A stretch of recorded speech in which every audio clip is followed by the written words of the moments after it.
Spring 1945. A gangway.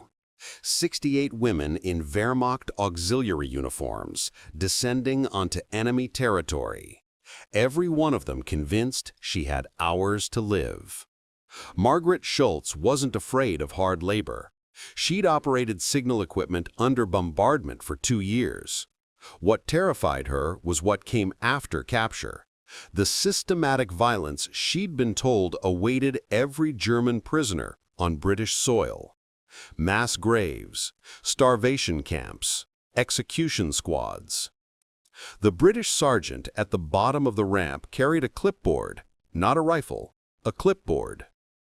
He directed them toward a medical tent where 2 nurses stood, Red Cross armbands visible, no weapons in sight. One of them smiled.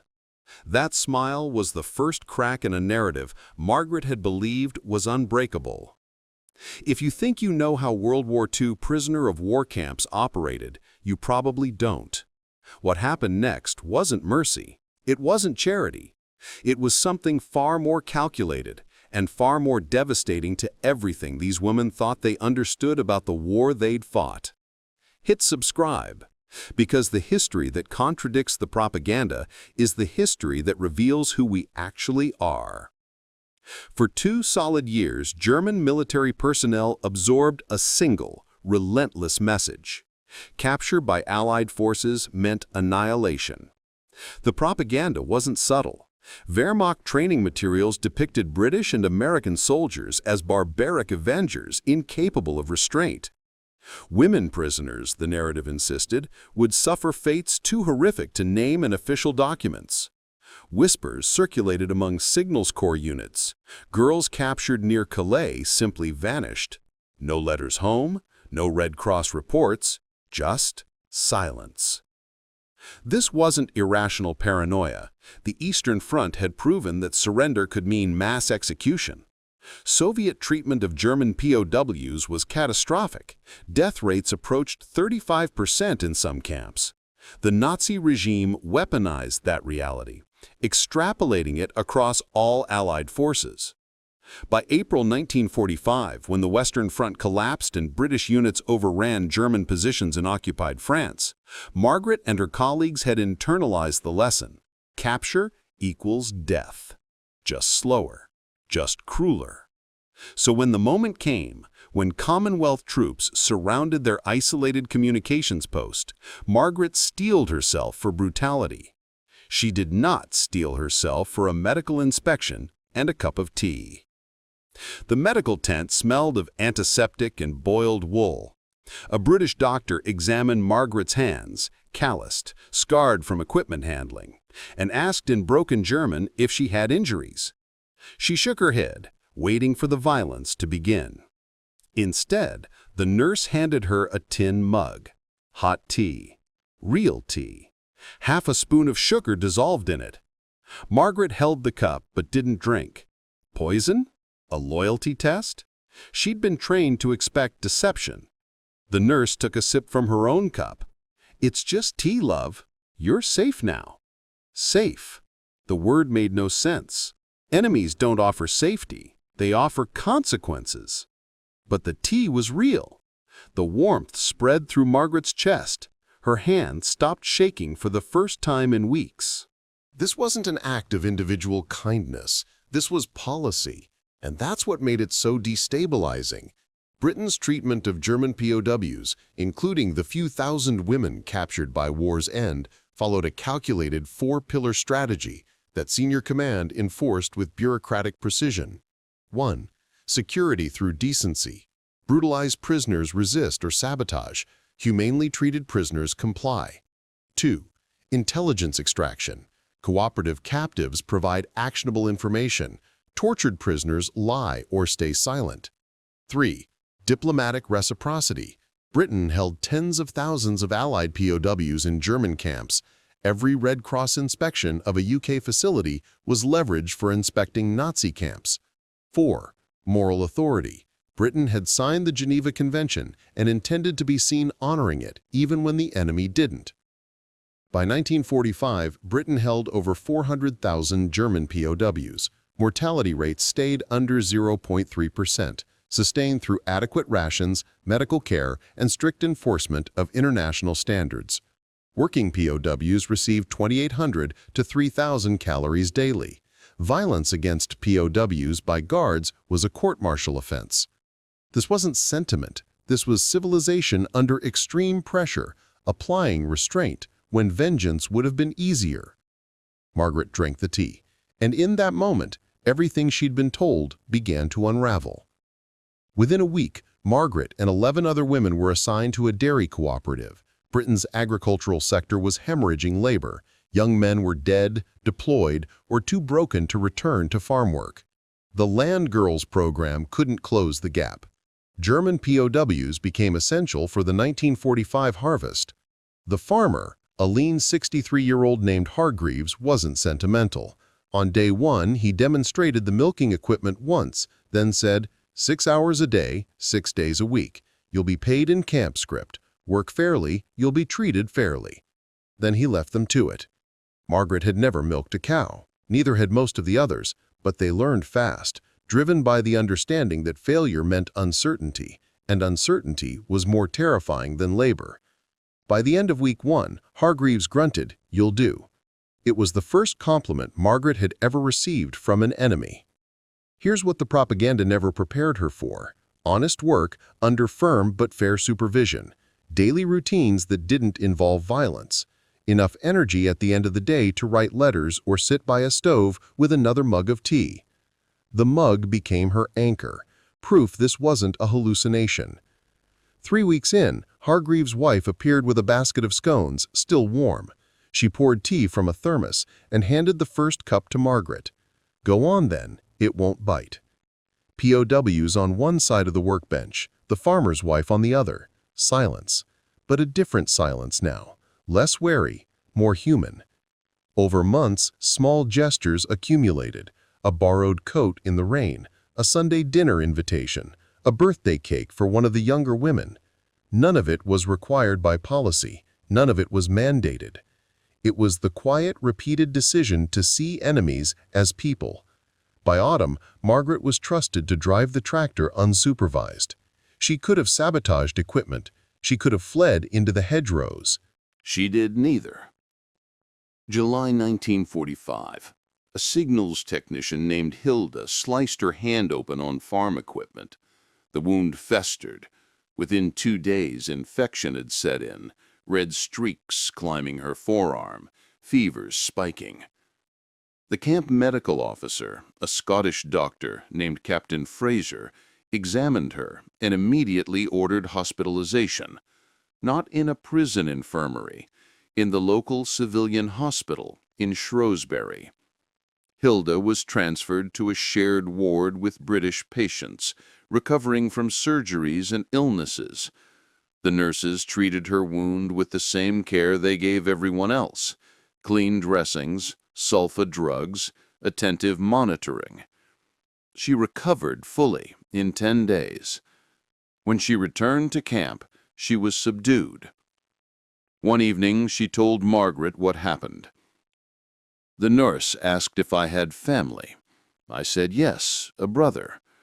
She asked if I had heard from him. I said no.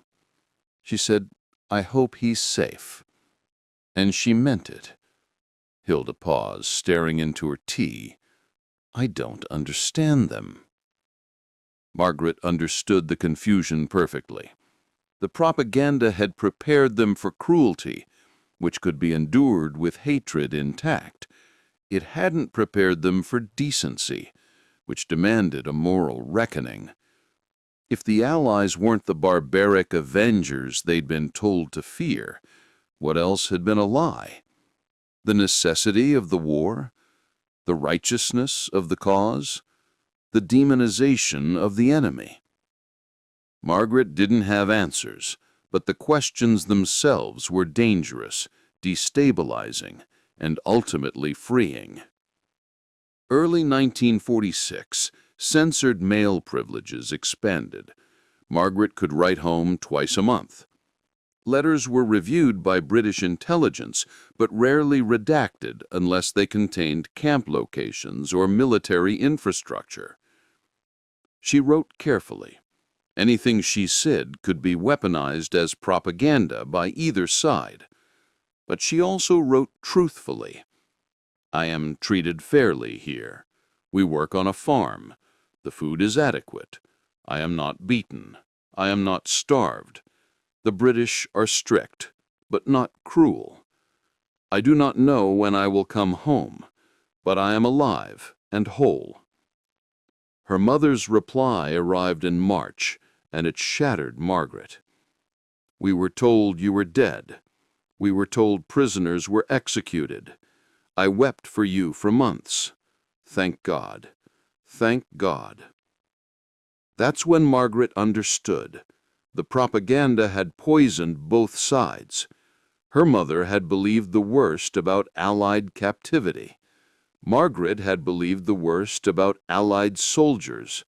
Both had been systematically lied to. And that wrongness, that deliberate, weaponized dishonesty, was the crack through which doubt could finally enter. Compare this to insert up-to-date stat on modern disinformation campaigns targeting civilian populations during conflict. The tactics haven't changed, only the technology has.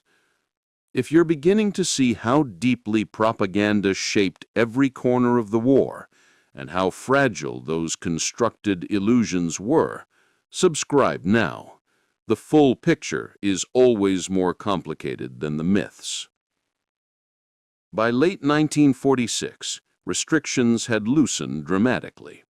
Margaret and several others were allowed supervised Sunday walks beyond the camp perimeter. Eventually, supervision was dropped entirely. They walked Shrewsbury lanes in pairs, breathing air that smelled of hay and wood smoke. No guards followed. No one stopped them. They could have run. The hedgerows offered cover. The villages offered anonymity. But where would they go? Germany was rubble. Repatriation was coming. And truthfully, camp life had settled into something bearable, almost routine. Some women began volunteering for extra shifts during harvest season, not because they were coerced, but because they'd found something unexpected, pride in competence. They weren't fighting for Britain, but they were proving something to themselves, that their labor had value, that they could work with dignity, that they were more than what the war had tried to make them. Hargreaves noticed. One evening, loading the last milk cans, he said, "You've done good work here, better than I expected." It was the closest thing to affection he'd ever offered. Margaret nodded. "Thank you," and meant it. Here's what that moment reveals. Civilization isn't what you do when it's easy. Civilization is the choice to maintain restraint when brutality would be justified, expected, and frankly easier. Not every guard was patient. In August, a young British corporal lost his temper during a work assignment and stepped too close to one of the women, voice raised. For a moment, violence seemed imminent. It didn't happen. The camp sergeant intervened immediately, pulled the corporal aside, and dressed him down in clipped, furious English. The corporal was reassigned the next day. Message received. The barbed wire was the punishment. The isolation was the punishment. Cruelty was not policy, and those who practiced it would not remain. It was a small incident, but it mattered, because it demonstrated that restraint wasn't weakness. It was discipline, the kind that holds even when no one is watching. Repatriation began in early 1947. Most women returned to a Germany that was divided, destroyed, and occupied. Families scattered, homes reduced to ruins. A few chose to stay temporarily, accepting agricultural contracts while they saved money or waited for better information. Margaret stayed until autumn 1947. She worked one last harvest, attended a final Sunday dinner with the Hargreaves family, and accepted a small parcel for the journey: tea, biscuits, and a worn copy of Pride and Prejudice with a note tucked inside. Remember that decency is always a choice. Safe travels. Write if you can. She did write. For 30 years. The letters traveled back and forth, awkward at first, then warm, then familial. Margaret rebuilt her life in Hamburg, married a teacher, raised 2 children. She never spoke much about the war, but she kept the tin mug, dented, dull, unremarkable, on her kitchen shelf for 40 years. And sometimes when her children asked about it, she would say only, "It's from England. It reminds me that people are complicated." The war taught millions that strength was violence, that victory required vengeance, that the enemy was less than human. But in a camp in Shrewsbury, in a dairy cooperative, in a farmhouse, a different lesson was taught, not through speeches, but through small repeated acts of restraint. Tea offered, wounds tended, work respected, dignity maintained. It wasn't kindness. It was something harder. Civilization choosing itself, even when brutality would have been easier. Margaret learned that strength is not what you do to your enemies when you have power over them. Strength is what you refuse to do. Before you go, subscribe, because history isn't just what happened, it's what we choose to remember and why. The stories that contradict the propaganda are the stories that reveal who we actually are. The tin mug sat on Margaret's shelf for 40 years, dented and unremarkable. But every time she made tea, she remembered the measure of a nation is not its weapons, but its restraints.